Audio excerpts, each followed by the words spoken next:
U.S. Congresswoman Karen Bass.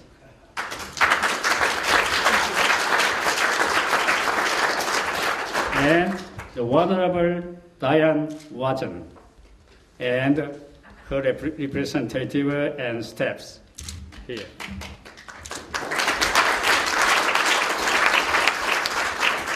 And the Honorable our California Assembly member, Catherine, and also General Joseph V. Porter. Here in Vietnamese War, and also he's supporting a lot for Korea. And also he's not only Commander General, but and also from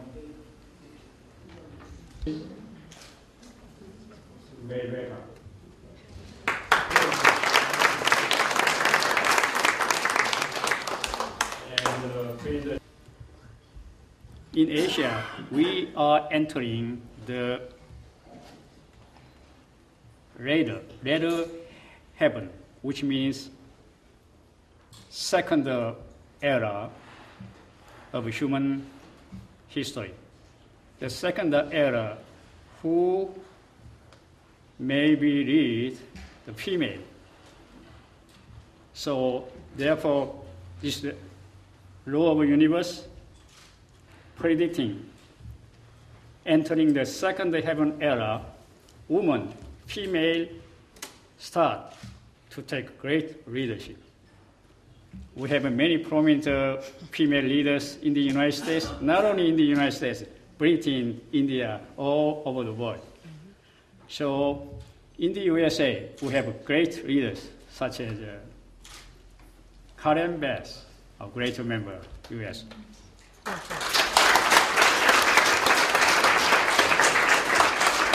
And also Hillary Clinton. So many, and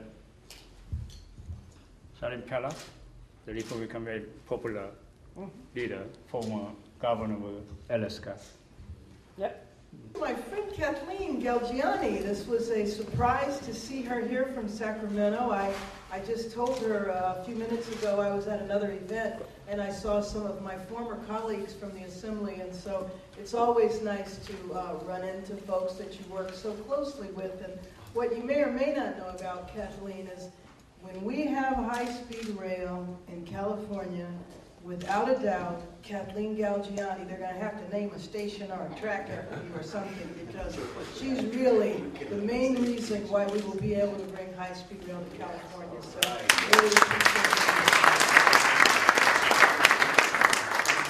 But it's nice to look out in the room and see friends, some of whom I'm just meeting recently and some of whom I've known for a long time. And I have to say that I have no doubt that Congresswoman Watson would be here. You guys probably didn't tell her about this because we know that if she knew, she would probably come. You might know that she's recuperating right now.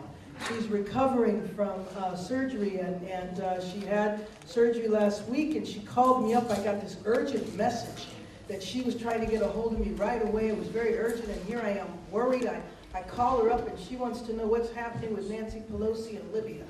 And I said, Congresswoman, take your time and recuperate. I'm just extremely honored to follow in her footsteps, her contribution for so many years to our community. And I wish her well. I know that she will be fine, and she'll be back on the circuit going to more events than anybody else very, very soon. And so I really am honored to have worked with her and to have been her mentee, as I will continue to be for many more years to come.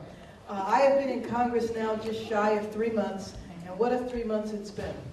To go from Sacramento, where I had the tremendous challenge and the tremendous responsibility of navigating our state through the worst economic crisis since the Great Depression, and of course I went completely from the frying pan to the fire to the, the House of Representatives, where we are once again in the middle of a terrible crisis. What's different is that in Sacramento, you feel the burden of the crisis in the state. When you're in Washington, D.C., you feel the world. And it's not just about talking about the budget from the perspective of the United States, but it's talking about the position of the U.S. economy in the globe. And that makes it a very awesome responsibility. And then that's not to say on any given day, whether it's a natural disaster or a man-made disaster or whatever, what you're confronted with. I've been honored to have been asked to serve on the Budget Committee. I wasn't happy about it at first, but I've come to be happy with it, given that I went from the budget in Sacramento. And I also serve on Foreign Affairs. And I am very honored to represent Koreatown and just the general diversity of the 33rd District. There's several countries. I kind of feel like the 33rd District is the little United Nations. But the Korean community being so significant here, and me trying to learn as much as I can and looking forward to going to Korea very soon. I have to tell you that the minute I got on the Foreign Affairs Committee, they hit you with trips to a different country almost every week. And the first place they asked me if I wanted to go to was Iraq and Afghanistan. And I said, somehow that's just not number one and number two on my list.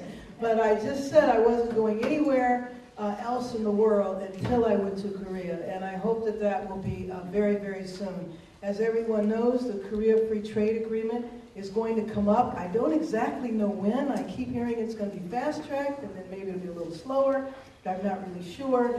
But needless to say, there's a lot of concern and controversy surrounding the Korea Free Trade Agreement. And one thing that I look forward to doing, and I've already started doing this, is meeting with various groups in the community to hear about the significance of the agreement. Of course, there's differences. There always are. I don't care what issue it is. But for me to learn the impact of the trade agreement in your businesses and also in the community and the impact between our two countries. We're very honored that there's such a close relationship between the United States and Korea, and I look forward to getting to know the community and trying to represent the community in the best way possible. We have formed a task force where we meet with various representatives of the Korean community, whether we're talking about the nonprofit sector, the business sector, the international, the domestic, etc., so that I can get to know the community very well and be a good representative. So I just want to thank you so much for coming out this evening, spending your time with me for this wonderful event in this beautiful hotel. Thank you very much.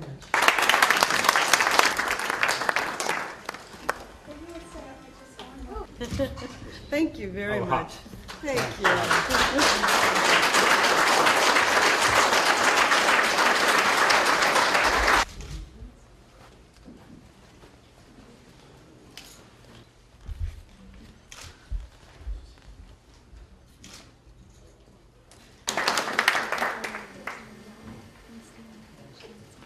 It is my pleasure now to introduce once again Dr. Hong. May I try to tell my view on the history and also American and Korean and Asian relationship from some sort of a scholarly point of view. In our human history, no world empire and have enjoyed more than 120 years for prosperous period, such as Portuguese Empire, Spanish Empire,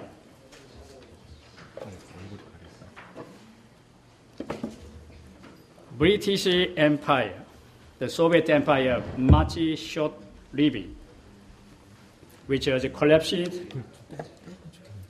in 1991. But United States enjoy longer than any previous world empire. However, as you know, USA has many difficulties. Probably since the Great Depression, the worst difficulties. Therefore, our great President Obama and many leaders try to revitalize American power.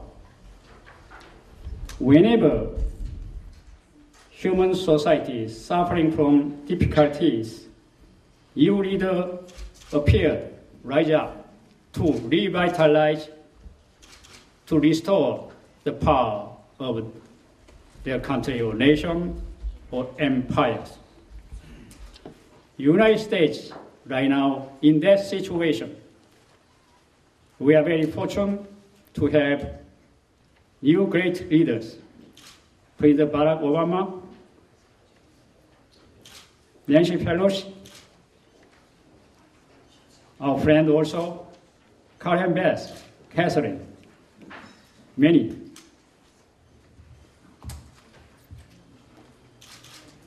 I like to introduce to understand the history present and also possibly to predict future and control the future. I'm glad to introduce briefly objective and subjective view on history. I think history is a self-struggle. Comparing to Karl Marx's historian said, history is a class struggle between the bourgeoisie and the proletariat, or the rich and the poor. However, I think that communist theory is wrong. I say the history is self-struggle or struggle for self or effort for self. Everybody, every family, every nation, every country working or struggling for self. I like to introduce a scientific equation to understand the history objectively. That is H equals P N